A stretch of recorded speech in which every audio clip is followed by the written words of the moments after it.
우리가 신약이 몇 권이죠? 응? 세봐야 알아? 3, 9, 27, 27권. 신약의 순서 마태, 마가, 누가, 요한, 사도행전, 로마서, 고린도 전후서, 갈라디아서, 예배소서, 빌립보서, 골로새서. 자, 여기까지 달려왔어요. 그렇죠? 오늘은 이 골로새서를 공부하는데, 우리가 신약성경을 이렇게 공부하면서 그 마태복음, 마가복음, 누가복음, 요한복음, 사도행전, 로마서, 고린도 전후서, 갈라디아, 예배소, 빌립보, 골로새서, 그 중요한 복음들이 있단 말이에요. 주옥 같은 복음의 핵심이 있단 말이에요. 그래, 그 핵심들을 하나하나 우리가 한번 생각해보면서 은혜를 받고 있는데, 오늘은 이 골로새서를 공부하는데, 자, 주제를 뭐라고 했냐면 따라서 합시다. 복음의 열매는 값을 매길 수 없다. 예, 돈으로 계산할 수 없단 말이에요. 그래서 복음의 열매는 그 값을 매길 수가 없다. 이런 주제로 말씀을 드리려고 합니다. 우리 한국 땅을 한 번도 밟지 않았지만 한국 초기 선교에 결정적인 영향을 미쳤던 영국의 선교사들이 있었어요. 그 영국에서 중국 만주로 파송했던 선교사가 있었는데, 그 선교사의 이름이 존 모스와 맥킨타이어라는 선교사입니다. 조선 후기 우리 한국인들 가운데 중국어와 만주어가 모두 가능한 진취적이고 깨어있는 사람들이 있었어요. 그들은 지금의 저 북한 땅 의주를 중심으로 해서 중국의 국경 무역을 하고 있는 그런 청년들이었습니다. 그들은 국경 무역을 통해서 고려 인삼을 갖다 팔고, 금을 갖다가 중국에 팔고, 또 납을 갖다가 중국에 팔고, 그리고 문종이 등을 가지고 중국에 가서 팔았던 그런 국경 무역을 하던 그런 청년들이었습니다. 근데 이와 같이 국경 무역을 하던 이 청년들이 중국에서 사역을 하면서 한국 선교에 관심을 가지고 기도하던 두 선교사와 이렇게 만남을 갖게 됩니다. 그때가 언제면 1874년이에요. 1874년. 우리가 잘 아는 아펜셀러와 언도우드가 제물포항에 입항한 것은 언제냐면 1885년입니다. 그러니까 아펜셀러와 언더우드가 인천 제물포항에 들어오기 전 11년 전의 일입니다. 11년 전. 로스 선교사는 이들 가운데 이은찬이라고 하는 사람을 만나게 됩니다. 그리고 그와 그 친구들의 도움을 통해서 1878년 봄까지 요한복음과 마가복음을 번역하게 됩니다. 그리고 이어서 서상륜이라고 하는 청년, 우리가 빌립보서를 공부하면서 약간 언급을 했는데, 그 서상륜이라고 하는 청년을 만나가지고 누가복음을 번역하게 됩니다. 그러니까 그때 먼저 이 마태복음과 마가복음과 요한복음과 누가복음이 세 복음, 사복음서 중에 세 복음이 벌써 번역이 된 겁니다. 서상륜이라고 하는 사람이 그의 동생 서경조라고 하는 사람과 함께 홍삼을 팔러 중국으로 가게 됩니다. 근데 그곳에서 열병이 걸렸어요. 그래서 죽을 뻔한 그 상황 속에서 맥킨타이어 선교사를 만나게 되고, 이 맥킨타이어 선교사를 통해서 그 열병이 치료를 받고 살아나게 됩니다. 그래서 전도를 받아요. 그리고 나서 만주 우장이라고 하는 곳에서 세례를 받게 됩니다. 열병에서 치료받았던 그는 노수 선교사의 한국 선생이 되고, 그리고 성경 번역자가 되게 됩니다. 그때 당시 존 로스 선교사는 그가 이 역사적 사건을 선교 본부에 보내는 그 서신을 보면 이렇게 기록이 되어 있습니다. 맥킨타이어는 네 사람의 조선인 유생에게 세례를 베풀었다. 이들이야말로 장차 거두어들일 풍성한 수학의 첫 열매라고 확신한다. 현재는 조선이 서방 세계에 철저하게 단절되어 있지만 곧 세국의 빗장이 풀릴 것이다. 천성적으로 조선인은 중국인보다 덜 악하고 종교성이 깊어 기독교가 전파되기만 한다면 급속도로 확산될 것으로 기대한다. 이 존 로스라고 하는 선교사가 참 잘 본 것 같아요. 그죠?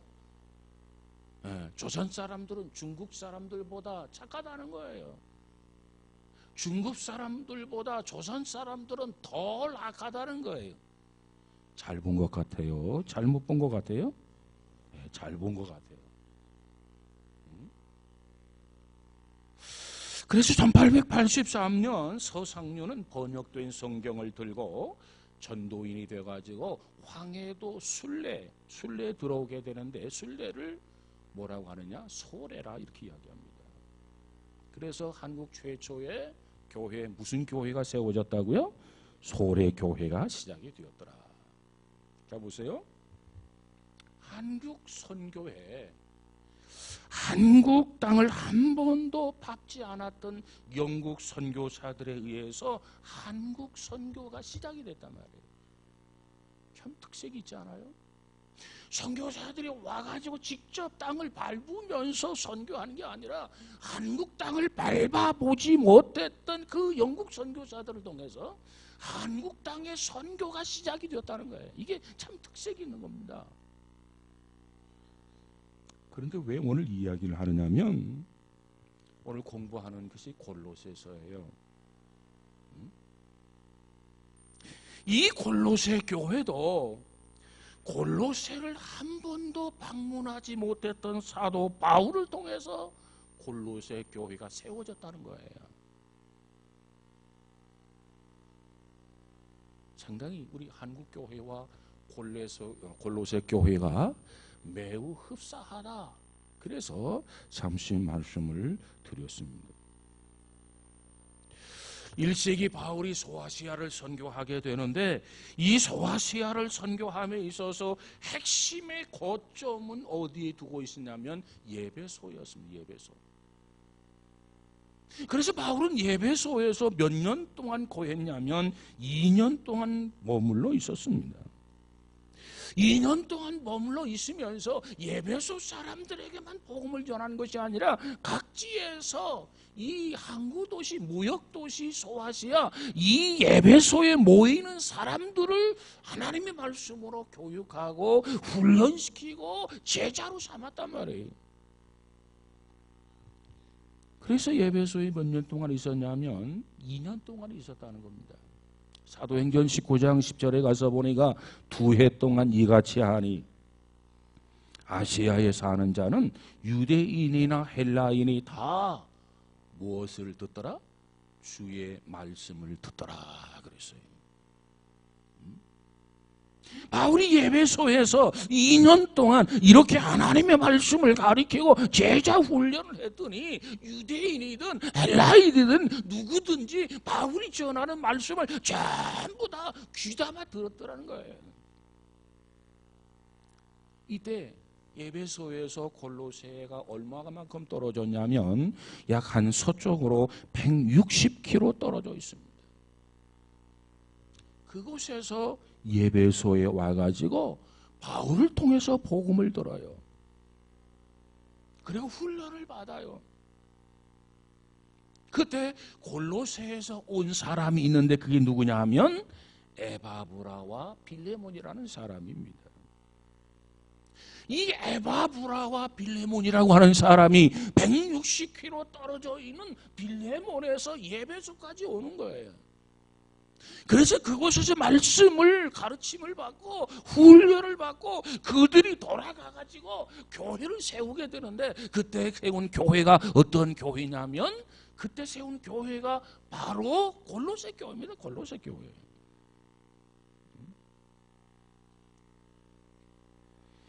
그런데 이와 같이 에바브라와 빌레몬을 통해서 골로새 교회가 세워지게 되는데, 이 골로새 지역에 복음의 열매를 많이 맺었다라고 하는 겁니다. 그래서 골로새서 오늘 본문 1장 6절 7절 한번 가서 볼까요? 1장 6절 7절 시작.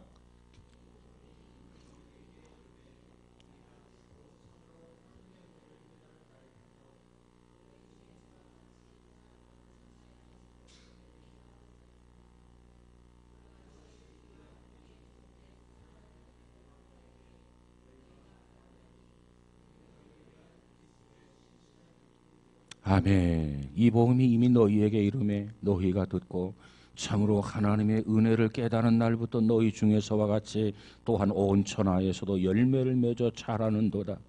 이와 같이 우리와 함께 종된 사랑하는 에바브라에게 너희가 배웠나니 그는 너희를 위한 그리스도인의 진실한 일꾼이요. 그랬어요. 자, 이렇게 골로새에 전해진 복음, 이 복음이 골로새에 있는 성도들에게 맺은 열매라고 하는 것은 도대체 무엇일까? 어떤 열매를 맺었을까? 이때 복음의 열매는 그리스도 예수 안에 있는 믿음이라고 하는 열매입니다. 믿음. 어떤 학생이 시험을 치르는데 이런 문제가 나왔어요. 무슨 문제가 나왔냐면 우리 몸에 필요한 3대 영양소는 무엇인가? 우리 몸에 필요한 3대 영양소가 무엇과 무엇이죠?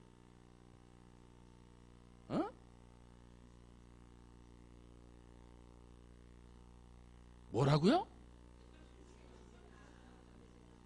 우리 참 건강관리 참 잘하겠네. 그래가지고 우리 몸에 필요한 3대 영양소가 뭐예요? 탄수화물. 날마다 우리가 밥 먹죠? 탄수화물. 그 다음 단백질, 지방. 이 세 가지가 우리 몸에 필요한 3대 영양소예요. 그런데 탄수화물을 썼어요. 그리고 단백질을 썼어요. 거기까지는 생각이 났는데 지방이 생각이 안 나는 거라. 뭐지 그러다가 지방이란 말이 생각이 나지 않아서 한참 동안 고민을 하다가 뭐라고 썼겠어요? 비계. 비계. 우리 몸에는요, 탄수화물과 지방과 단백질이 필요해요. 이것이 골고루 공급되어져야 우리가 기력을 잃지 아니하고 우리가 힘있게 살아갈 수 있는 줄로 믿습니다. 자, 그렇다면 우리 영적인 3대 요소가 있어요. 영적인 건강을 위한 3대 요소. 그게 뭘까?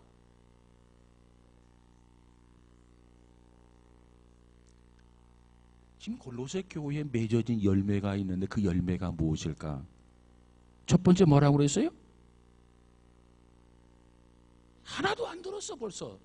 믿음이라고 그랬잖아요. 믿음. 첫 번째 열매가. 그럼 믿음하고 연관이 되어져 있어야 돼.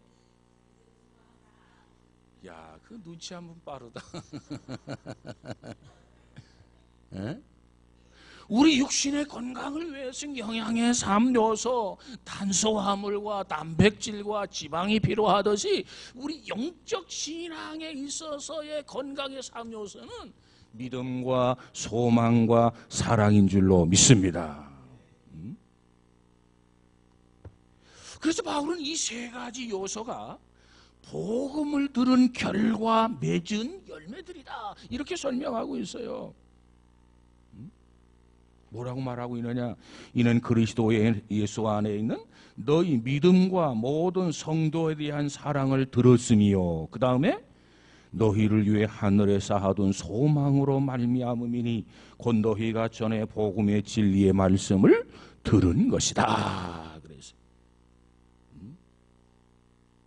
바울 사도가 이 편지를 쓴 당시에 이 골로새 교인들에게 우리 영적 건강을 위해서 가장 필요한 것이 무엇입니까? 이렇게 물었다면 아마도 골로새 교인들은 이렇게 대답했을 거예요. 아마도 영적인 지식입니다. 이렇게 대답했을 거예요.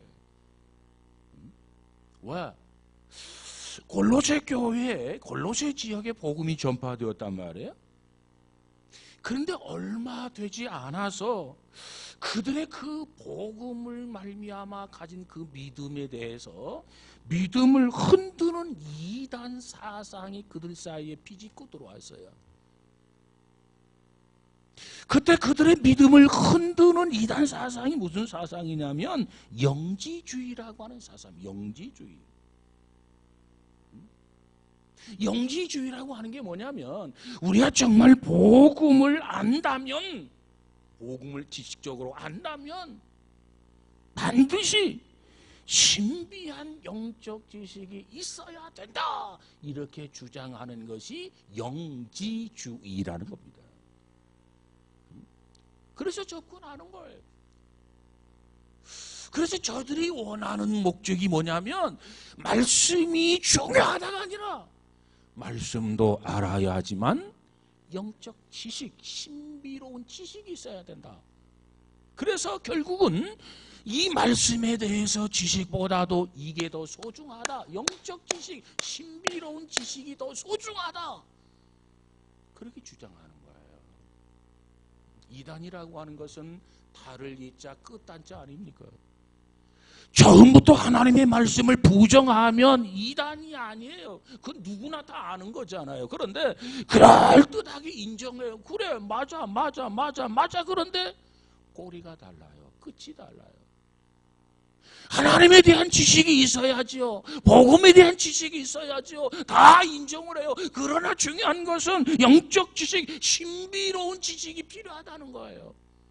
그걸 강조해요. 이것도 인정하고 이것도 인정하는 것은 좋은데 그 결과는 뭐냐? 이건 인정하지 아니하고 이것만 소중하다고 주장하는 것이 영지주의라고 하는 이단입니다. 그러니까 예배소에 에바 브라나 빌레몬이 가가지고 말씀을 교육받고 가르침을 받고 훈련을 받고 돌아와서 골로새 지역에 교회를 세웠단 말이에요. 그래서 저들에게 하나님의 말씀, 가르침을 받은 거, 훈련 받은 거, 그걸 가지고 신실하게 전했단 말이에요. 그랬더니 열매가 맺는데 저들 안에 믿음의 열매가 맺어. 그런데 그 찰나에 이단이 들어와가지고 하나님을 아는 것도 중요하지만 복음을 아는 것도 중요하지만 영적 지식이 있어야 된다. 신비로운 지식이 있어야 된다. 그게 아니면 이게 아무 쓸모없다. 무용론을 주장하는 거예요. 그때 많은 사람들에게 하나님의 말씀보다도 이게 더 소중한 것으로 넘어가는 것이 뭐냐? 이단으로 빠지는 거예요. 말씀이 없는 신비로운 경험, 신비로운 지식은 의미가 없어요. 말씀 위에서 영적 지식을 쌓아가야 되는 줄로 믿습니다. 오늘 우리 주변에 보면 여러분 신천지라고 하는 말을 여러분이 많이 듣게 될 겁니다. 신천지.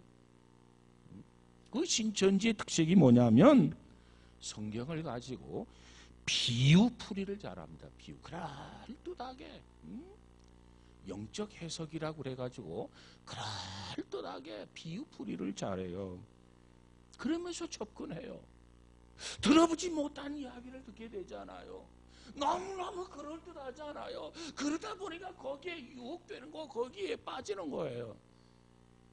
여러분, 하늘 아래 새로운 것이 없다고 그랬어요. 어디를 가든지 새로운 복음이 있는 거 아니야. 하늘 아래 이 말씀은 다 동일한 것이고 새 것을 찾아다닌다는 것 그 자체가 위험천만한 거야. 들어보지 못한 말을 한다? 이거 혹시 이단이 아닌가? 엉뚱한 집단이 아닌가? 의구심을 가지고 관찰할 대상입니다. 그래서 바울이 뭐라고 말합니까? 아니라고 말을 해요. 복음을 너희들이 받았다면 그 복음을 그대로 믿어야 된다. 이것이 복음의 첫 열매라는 거예요. 열매. 복음은 우리로 하여금 믿음의 사람이 되게 합니다. 복음을 우리가 들음으로 말미암아 내 안 속에서 그 말씀이 역사하는데 그것이 바로 뭐냐? 믿음이라는 거 아니겠습니까? 믿음. 믿음이라고 하는 것은 정의되지 아니한 추상적이고 심리적인 그런 신념 같은 것이 아닙니다. 믿음은 분명하게 내가 예수 그리스도 안에 있는 거, 이게 믿음이에요. 나는 부족하지만, 나는 연약하지만 나는 그리스도 안에 있다. In Christ. 사도 바울이 그처럼 강조하고 있는 것이 그 단어 아닙니까? 여러분, 어떤 상황, 어떤 환경이 있어도 나는 그리스도 안에 있다. 복음을 통해서 이것을 확신할 수 있기를 주의 이름으로 축복합니다. 그리스도 안에 있기 때문에 죄 문제가 해결되는 거예요. 그리스도 밖에 있어서 해결되는 게 아닙니다. 주님이 내 안에, 내가 주님 안에 있기 때문에 바로 우리가 죄 문제를 해결하고 보라 이전 것은 지나갔으니 새로운 피조물이라 고백이 가능하게 된 줄로 믿습니다. 그래서 이 복음을 듣게 되면 첫 번째 맺는 열매가 예수 그리스도가 나의 구주와 주님이라고 하는 것을 믿게 되는 거예요. 이게 열매예요. 여러분이 복음을 이렇게 전하면서 여러분 이 믿음의 열매를 기대하시기 바랍니다. 전하는 자가 없이 어찌 들으리요? 듣지 못한 자가 어찌 믿으리요? 그러니까 우리는 복음을 전함으로 해서 뭘 기대하느냐면 믿음의 열매를 기대해야 돼요. 하나님, 믿음의 열매가 맺어지게 하옵소서. 이와 같이 기도하면서 복음을 전한다면 반드시 믿음의 열매가 맺어지게 될 줄로 믿습니다. 믿음의 열매라는 게 뭡니까? 그분만이 나의 구주가 되신다. 그분만이 나의 삶의 주인이 되신다. 그것을 믿고 그것을 신뢰하고 그렇게 살아가는 거, 이게 바로 믿음이에요. 우리는 무엇을 하든지 그 믿음으로 살아야 돼요. 예수 그리스도가 나의 구주가 되시고, 예수 그리스도가 나의 주인이 되시고, 예수 그리스도가 나의 메시아가 되시고, 내가 그것을 믿고 내가 그것을 신뢰하고 그렇게 살아가는 그 자체가, 그 행동이 바로 믿음의 행위란 말이에요. 그 어떠한 말에 현혹되거나 그 어떠한 메시지, 그릇된 교훈에 흔들림이 없어야 되는 줄로 믿습니다. 로마에 보면 로마의 황제 가이사를 주로 고백하던 때가 있었어요. 많은 사람들이 황제, 당신은 그리스도이십니다. 당신이 곧 주가 되십니다. 이렇게 고백을 했어요. 그때 정말 그리스도인들은 어떻게 고백했느냐면, 아니다. 우리의 주는 황제가 아니고 하나님의 아들 그리스도만이 우리의 주가 되신다.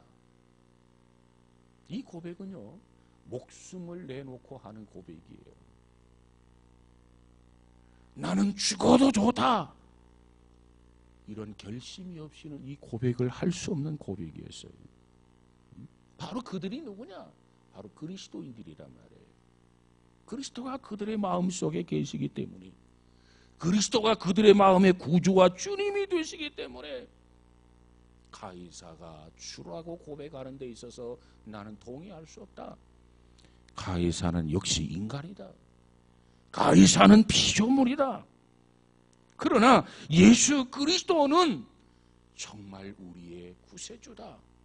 이렇게 고백이 가능했단 말이에요. 여러분, 우리 모두가 이 믿음을 가지고 살아가는 저와 여러분이 되시기를 주의 이름으로 축복합니다. 이것이 신실한 믿음을 가진 성도의 모습이에요. 이것이 바로 청교도들이 가지고 있었던 그런 믿음이에요. 근데 참 아쉬움이 있어요. 그 뭐가 더 아쉽냐면, 초대교회 성도들의 믿음이 자꾸 변질되어져 간다는 겁니다.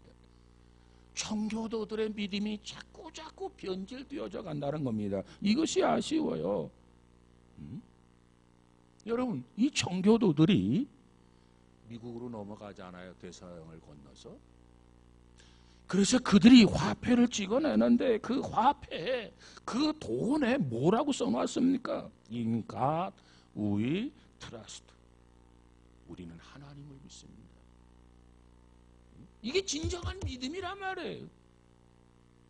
그 청교도들이 가지고 있던 이 믿음을 그 자손들이 유지하고 지속해야 되는데, 참 아쉬운 것은 학교에서 마음껏 기독교를 가르칠 수가 없어요. 종교 편향을 한다 해서. 어떤 학교는요, 기독교를 가르친다고 해서 그 학교 인가가 취소가 됐어요. 정말 하나님만이 우리의 하나님이시고 그리스도만이 우리의 참된 구세주가 되십니다. 이걸 가르친다는 이유로 해서 학교 인가를 취소했단 말이에요. 이렇게 변질되어져 가고 있어요. 이런 가운데 우리의 신앙은 변질되지 않기를 주의 이름으로 축복합니다. 성경에서 말하는 진정한 복음의 능력, 이 복음의 열매, 참된 믿음의 열매가 우리 모두에게 있어지기를 주의 이름으로 축복합니다. 변질된 믿음의 열매가 아니라 오리지널한 믿음의 열매. 정말 이 시대는 우리가 깨어서 기도할 때예요. 정말 우리가 정신 차리지 아니하면 나도 모르게 이렇게 흘러가게 되어 있다고요. 여러분 보세요. 큰 물고기가 있어요. 큰 물고기는요, 아무리 큰 물고기라 할지라도 죽어 있으면 흐르는 물에 떠내려가게 되어 있어요. 그런데 아무리 작은 물고기라도요, 살아있다고 한다면 물의 흐름에 따라서 흘러가는 게 아니라 그 흐름의 물을 거슬러 올라간단 말이에요. 우리의 신앙은 겉으로만 큰 물고기가 아니라, 실상은 죽어있는 그런 물고기가 아니라 정말 작은 신앙이라 할지라도 살아있는 물고기가 되어서 시대를 거느리는, 변질되지 아니하는 믿음, 변질되지 아니하는 복음의 열매, 그 열매를 이 시대에 우리는 맺어야 될 줄로 믿습니다. 오늘 골로새 교회를 향해서 바울은 그걸 강조하고 있는 겁니다. 믿음, 복음으로 인해서 첫 번째 맺어지는 열매가 바로 믿음이다. 믿음. 그 다음에 두 번째 맺어지는 열매가 있는데 그게 뭐냐면 사랑입니다. 복음의 핵심이 뭐냐면 예수 그리스도죠. 예수 그리스도를 구주와 주님으로 영접하고 하나님을 아버지라고 부르는 사람들은 서로 즉각적으로 형제요, 자매요, 한 식구요, 한 공동체로서 인식을 하게 됩니다. 우리는 주님 안에서 형제요, 자매야. 우리는 한 권속이야, 한 시민이야, 한 형제야, 한 공동체야. 다시 말하면 교회는 형제 자매들의 영적인 가족 공동체라는 말입니다. 공동체. 자, 그들이 이제 서로 공동체가 되면 가족은 가족을 위해서 희생하고, 가족은 가족을 위해서 헌신하고, 가족은 가족을 위해서 용납하고, 이게 뭐냐? 이것이 사랑의 열매예요. 사랑의 열매. 자, 예수님께서 요한복음 13장에 가서 보면 예수님의 제자들에게 내가 너희에게 새로운 계명을 준다. 그래서 새로운 계명. 자, 거기에 보니까 뭐라고 하냐면 새 계명을 너희에게 주노니. 새 계명이 뭐죠? 서로 서로 사랑하라. 내가 너희를 사랑한 것 같이 너희도 서로 사랑하라. 너희가 서로 사랑하면 이로써 모든 사람이 너희가 어떻게? 내 제자인 줄 알리라. 그랬어요. 얘들아, 내가 너희에게 이 한마디 교훈을 준다는 겁니다. 서로 사랑해라. 어떻게 사랑해야 되느냐? 내가 너희 사랑한 것처럼 너희도 서로 사랑해. 주님이 우리를 얼마나 사랑하셨습니까? 얼마큼 어떻게 사랑했죠? 죽기까지 사랑했어요. 그처럼 서로 사랑하라는 거예요. 너희가 정말 나의 제자로서 내가 너희를 사랑한 것처럼 너희가 이렇게 서로 사랑하는데, 너희가 세상 속에서, 험난한 이 세상 속에서 이렇게 서로 사랑하면, 이렇게 어떻게? 죽기까지 사랑한 것처럼 너희가 서로 이렇게 사랑하면 세상 사람들이 너희가 나의 제자인 줄 알리라. 사랑의 열매를 강조하고 있어요. 여러분, 우리가 주님의 자녀인 것을, 그리스도의 제자인 것을 저들에게 인식시키는 방법이 뭐냐면 서로 사랑하는 겁니다. 어떻게 사랑하냐? 주님이 우리를 사랑한 것처럼 사랑하는 거예요. 근데 오늘 우리 어때요? 조금만 비유가 안 맞아도 토라지고, 입이 나오고, 투덜거리고, 그래서야 되겠습니까? 내가 너희를 사랑한 것까지 너희가 서로 사랑하라는 말이에요. 우리가 주님 앞에 얼마나 귀한 사랑을 받았는지 한번, 내가 엄청난 그 사랑에 장본인이었음을 깨닫고, 정말 그 사랑을 받는 데 의미가 있는 것이 아니라 내가 그 사랑을 받았으면 그 사랑을 다른 사람에게 나눠주라는 거예요. 그러면 너희가 내 제자인 줄 알리라. 금세기의 기독교 철학자요 전도자였던 나일이 공동체의 프란시스 셰퍼라고 하는 사람이 있는데, 프란시스 셰퍼라는 사람이 이런 말을 했어요. 그리스도인들의 서로의 사랑을 그리스도의 제자들의 배지다 그랬어요. 제자라고 한다면 낮아져서 다른 사람을 사랑해 줘야 된다는 겁니다. 내가 높아져 가지고는 사랑을 실천할 수 없다는 거예요. 내가 낮아지는 것만큼 사랑해 줄 수 있다는 겁니다. 그러니까 겸손을 전제로 하지 아니하고는 이 사랑의 실천이 불가능하다는 거예요. 내가 사랑해야지, 나도 사랑을 실천해야지. 전제 조건, 겸손하지 아니하면 안 된다는 거예요. 근데 우리는 어때요? 겸손하지 않고 서로 사랑하려고 그래요. 겸손해지지 않고 살아가는 방법이 없을까? 답은 없다는 겁니다. 여러분, 우리 모두가 참으로 겸손해져서 섬길 수 있는 사랑의 성도 우리 모두가 다 되어지기를 주의 이름으로 축복합니다.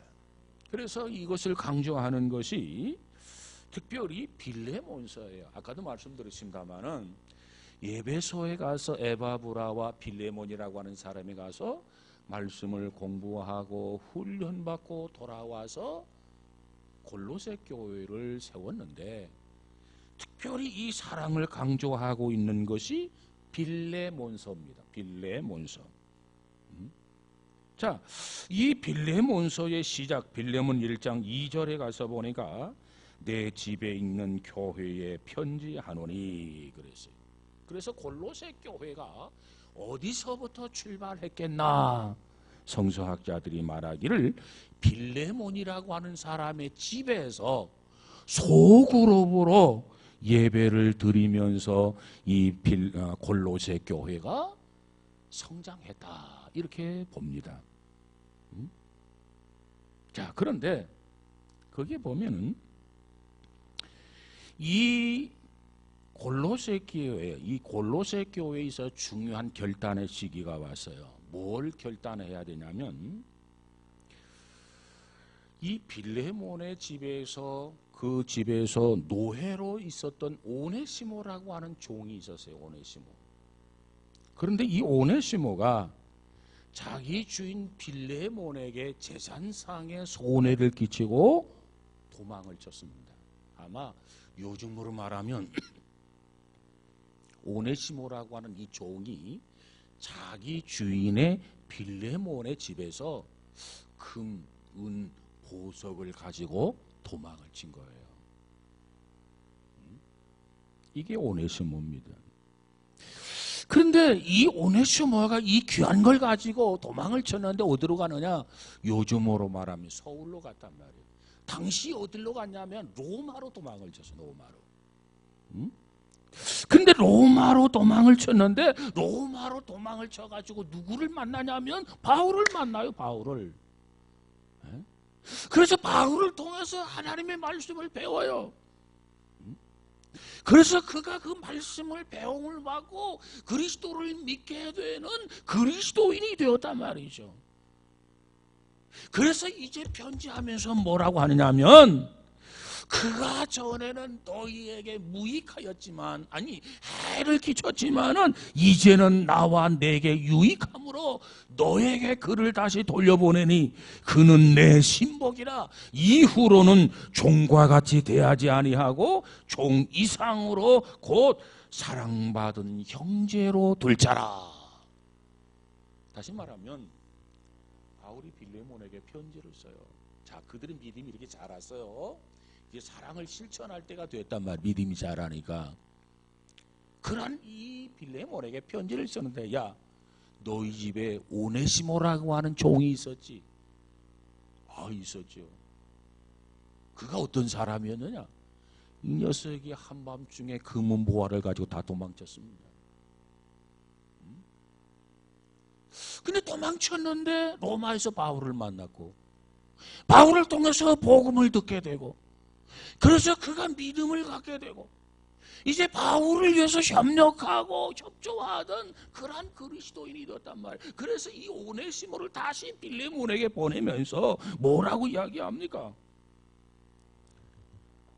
그가 너에게 빛을 지은 것이 있다고 한다면 내가 계산하마.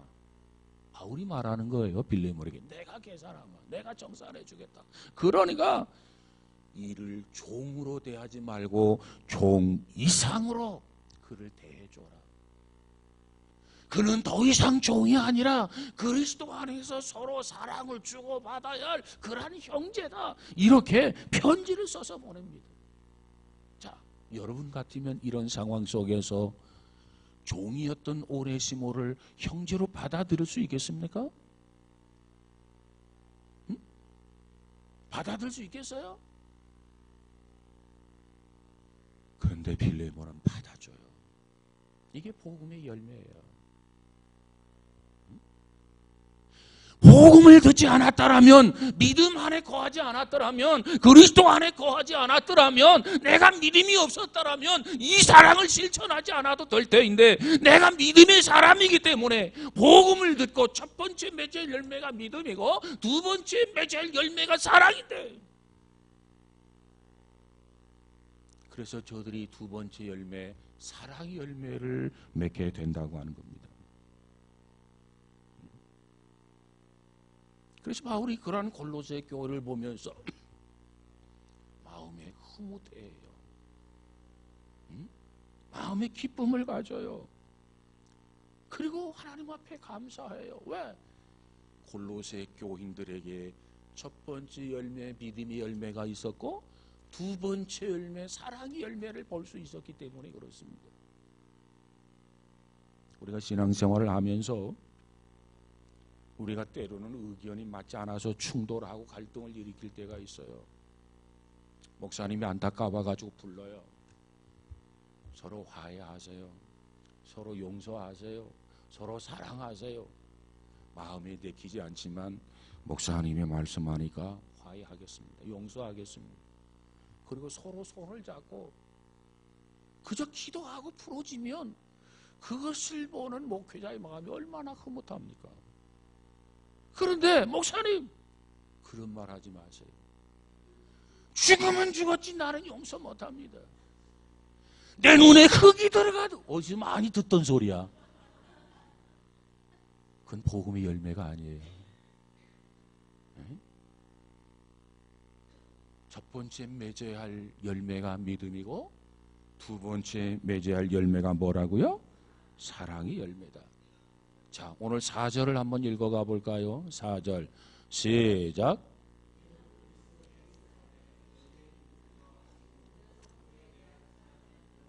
자, 3절 마지막에 하지만이가 우리 주 예수 그리스도의 아버지께 감사하노라. 바울이 참 감사하는 마음을 가져요. 왜?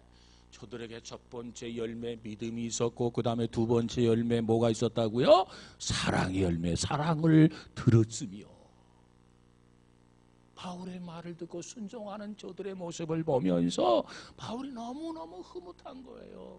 그래서 하나님 앞에 감사했다. 그 다음에 세 번째로 복음을 들었다면 첫 번째 열매가 믿음이고 두 번째 열매가 사랑이고 그 다음에 세 번째 열매가 뭐예요? 5절 시작.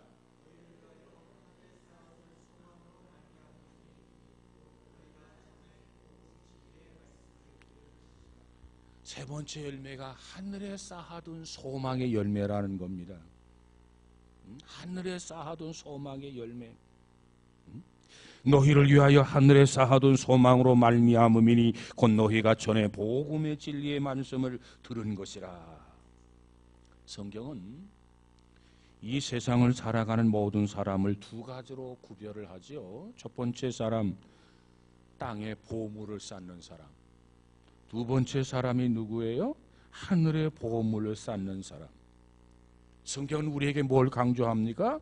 보물을 하늘에 쌓아두라, 그걸 강조해요. 왜 하늘에 쌓아두라고 하느냐? 하늘에는 좀이나 동록이 해하지 못하고 거기는 도둑이 구멍을 뚫지도 못하고 거기는 속된 말로 사기꾼 강도도 없단 말이에요. 근데 이 세상에는 좀도 많고 동록도 많고 도둑도 많고 사기꾼도 많고 강도도 많고 그렇기 때문에 하늘에 쌓아두라. 성경은 이것을 우리에게 강조하고 있습니다. 자, 하늘에 쌓아둔 소망은 궁극적으로 천국, 영원한 천국의 소망이지만 동시에 영원한 천국에서 우리가 누리게 될 기업의 소망이란 말이에요. 하늘에 뭔가 쌓아야 거기 가서 누릴 수 있는 것이지 하늘에 쌓은 것이 없다면 그곳에 가서 무엇하고 누리겠습니까? 복음을 듣고 내세가 있는 것을 확실히 믿는 사람, 구원의 확신을 가진 사람은요 하늘에다가 소망을 쌓지 않을 수가 없어요. 내세에 대해서 믿음이 없으니까, 확신이 없으니까 세상에서 먹고 마시고 즐기는 것에 제한된 삶을 살지, 믿음이 있다면, 소망이 있다면 어떻게 하늘에 쌓지 않느냐 그 말이에요. 여러분, 우리는 무엇을 하든지 순간순간 하늘의 보물을 쌓을 수 있기를 주의 이름으로 축원합니다. 어떤 사람은 나는 죽으면 천국 간다, 이 천국 신앙에 대해서 타계 신앙이다, 또 기복 신앙이다, 그래서 비하하는 사람이 없지 않아 있어요. 야, 예수 믿는 동기가 겨우 천국 가기 위해서 예수 믿냐? 천국 가기 위해서 그런 이기적인 목적을 가지고 예수를 믿느냐? 이렇게 비하하는 사람이 있단 말이에요. 네? 여러분, 천국 가기 위해서 예수를 믿는 것이 이게 이기적인 겁니까? 천국 가기 위해서 예수 믿는 것이 이것이 비하받을 만한 일입니까? 아니에요. 천국 가기 위한 것은 이기적인 목적 때문이 아닙니다. 오히려 천국에 대해서 부정하는 사람, 천국에 대해서 인정하지 못하는 사람, 그 사람 신앙의 부재가 이기적인 삶을 초래하는 겁니다. 천국에 대해서 믿음이 없으니까, 내세에 대해서 확신이 없으니까 세상에서 이기적인 생각에 사로잡혀서 자기밖에 모르면서 사는 거예요. 하늘에 쌓기는 뭘 쌓아? 먹기도 모자라는 판에. 이게 이기적이 아닙니까? 천국 신앙이 이기적인 게 아니에요. 천국 신앙의 부재가 우리로 하여금 이기적으로 만들고 있단 말이에요. 여러분, 이 땅의 기독교 역사를 보면 많은 순교자들이 있어요. 그 순교자들이 이기적입니까? 인정할 수 없어요. 그 순교자들은 결코 이기적이 아닙니다. 이기적이라고 한다면 순간순간 주객철 목사님에게 야 십자가에다가 못을 박아놓고 야 십자가 밟고 지나가라. 예 알았습니다. 내가 지나가죠. 그러고 지나갔을 거예요. 나는 결국 십자가를 밟을 수가 없습니다. 그리고 순교한 게 이게 이기적이란 말이에요. 내내 주님을 믿는다고 하다가 그 순간 부인하고 거절하는 것이 이기적이지. 예수님께서 세상을 떠나면서 제자들에게 이렇게 말합니다. 너희는 마음에 근심하지 말아라. 왜 근심하지 말라고 합니까? 누구에게나 죽음이 오는데 걱정하지 말고 염려하지 말고 근심하지 말아라. 왜? 아버지 집에 거할 곳이 다 예비되어 있다는 겁니다. 에? 아버지 집에 거할 곳이 다 예비되어 있으니까 너희들은 이 세상을 떠날 때 걱정하거나 염려하거나 두려워하지 말라는 거예요. 그래서 나도 거기에 먼저 가게 될 것이고 나 있는 곳에 너희도 다시 올 것이다. 그래서 너희들과 나는 함께 그곳에 거하게 될 것이다. 예수님께서 그래서 걱정하거나 염려하지 말아라. 여러분 우리에게는 내세가 있는 줄로 믿습니다. 그 소망을 가지고 살아야 돼요. 그래야 믿음을 가지고 사랑을 실천하면서 살아갈 수 있단 말이에요. 내세를 부정한다면 뭐로 사랑을 실천하면서 합니까? 그저 나 혼자만 잘 먹고 잘 살고 누둑하게 살찌면 되지.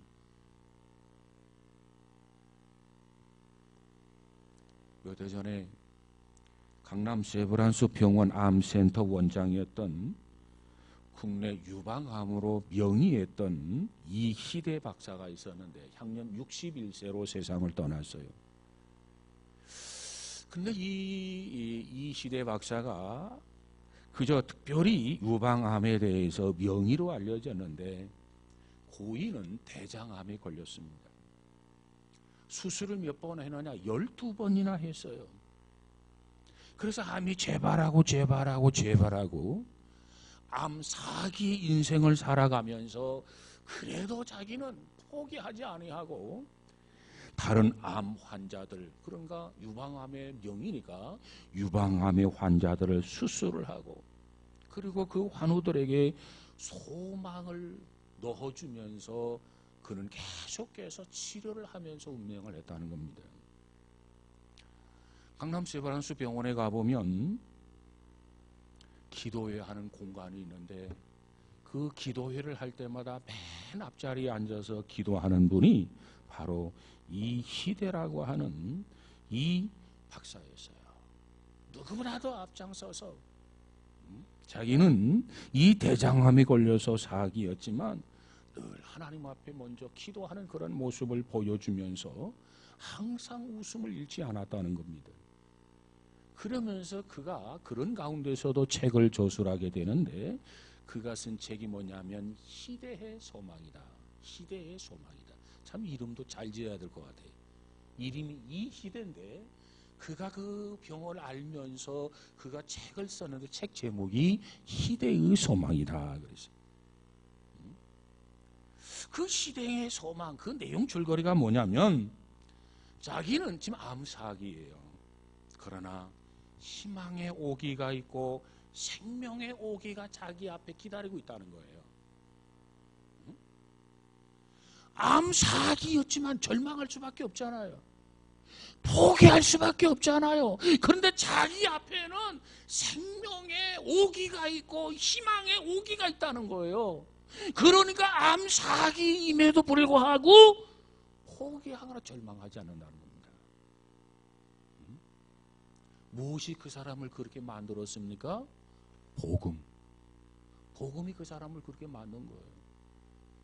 이희대 박사가 희망이 없었더라면, 소망이 없었더라면 그가 그와 같이 마지막 순간까지 암사기면서도 불구하고 보통 사람들은 생을 정리해야 되겠다, 의사도 다 때려치고 다 사표내고 이제 마감을 했을 거예요.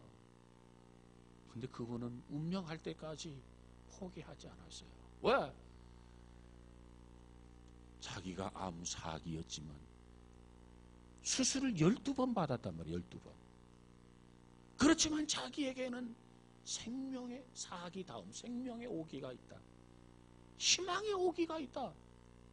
그에게는 이러한 소망이 있었기 까닭에 결코 포기하거나 낙심하지 아니하고 그런 그 통증을 느끼면서도 그런 고통을 당하면서도 환우들을 기억하고 그들에게 정성을 다하여 치료를 했다는 겁니다. 그런데 이 책에 보면 이런 얘기가 나와요. 자기 많은 고통이 있어요. 많은 진통이 있어요. 많은 통증이 일어나요. 근데 그런 가운데서도 이제 환자를 순회하면서 진단하고 치료하고 또 살피고 그러는데 환자들이 오히려 이시대 박사를 바라보면서 위로하고 미소를 보내면서 이시대 박사 앞에서 그들이 평안하게 죽음을 맞이하는 것을 보면서 이시대 박사가 야, 저들이 죽음 앞에서도 어떻게 저렇게 부인하지 아니하고 평안하게 죽음을 맞이할 수 있었을까? 그 이유가 뭘까? 그 이유는 단 하나다. 그 단 하나의 이유가 뭐냐? 저들이 영생을 확신했기 때문이다. 그래서 생명의 오기, 희망의 오기가 있다고 그런 주장하는 거예요. 여러분 고통을 당할 때, 괴로움을 당할 때 그것으로 끝이라고 생각하지 마세요. 그 건너편에는 우리의 내세가 있는 것 믿으시기를 주의 이름으로 축복합니다. 그래서 그가 환자들이 그에게 보여주었던 그 모습을 보면서 이 이대 박사도 나도 저들이 가졌던 그 소망에 대한 확신 나에게도 주옵소서. 그러면서 환자들을 치료하면서 결국은 동일한 평화, 동일한 소망 가운데 하나님 앞에 부름받아 소천했다라고 하는 것입니다. 자, 이제 말씀을 마치겠습니다. 복음을 듣게 되면 세 가지 열매가 맺는다. 우리 육신적으로 세 가지 영양소가 필요한 것처럼 이 세 가지가 골고루 공급이 되어져야 돼요. 탄수화물, 단백질, 지방. 우리 영적으로도 세 가지가 꼭 필요합니다. 복음을 들음으로 믿음의 열매를 맺어야 되고, 복음을 들음으로 믿음의 열매를 맺으면 그 믿음이 실천되어져야 돼요. 그 열매가 뭐예요? 사랑이라는 열매. 자, 믿음을 가지고 사랑을 실천하면서 살 수 있는 것은 내가 지금 죽어도 나에게는 가야 할 처소가 있다. 주님이 예비하신 나라가 있다. 하늘의 소망이 있기 까닭에 우리는 모든 것을 절망하지 아니하고 끝까지 희망을 가지고 살아가는 성도가 되는 줄로 믿습니다. 우리 모두에게 이와 같은 복음의 열매가 충만해져서 조금도 흔들림이 없는 이 시대 세계 열매가 풍성해진 저와 여러분이 되어지기를 주의 이름으로 축복합니다. 골로새서 세 가지 열매를 강조합니다. 저와 여러분에게도 이처럼 열매가 풍성해지기를 다시 한번 축복합니다. 기도합시다. 주님 감사합니다.